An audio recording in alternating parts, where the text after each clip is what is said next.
আলাইকুম মিজান ভাই, এই যে পাইছি আপনাকে। আজকে না 3টার সময় নেওয়ার কথা মেয়ে দেখতে।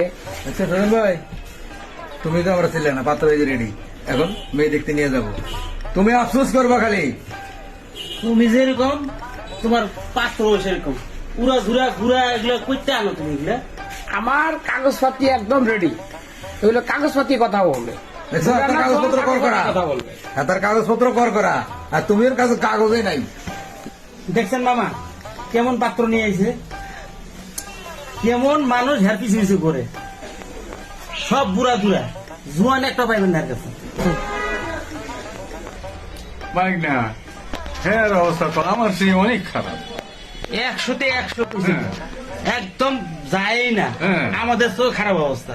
এই মিজান, তুমি এই রিজেক্টেড মাল কই থেকে নিয়ে আসো যেগুলো চয়েস করে না মানুষ? আমা আমরা পাত্রের সামনে না আমার অপমান করাটা ঠিক না। আমি না আপনার ভাগি না, পাত্রটা কি মনে করবো আমার কনসাই? আমি স্ট্রেট ফরওয়ার্ড মানুষ, আমি ন্যায্য কথা কইতে আমি পরোয়া করি না, যেটা ন্যায্য আমি সেটাই বলি। আপনি এর মধ্যে কেসার নিয়েছেন কিছু না? রহিম ভাই বুঝছি, এখানে আর কাস্টমার হইলো না, আমরা ভাই দুনো ভাই জায়গা। আল্লাহ হাফেজ, আসসালামু আলাইকুম। বিয়ে করা দেখা মনে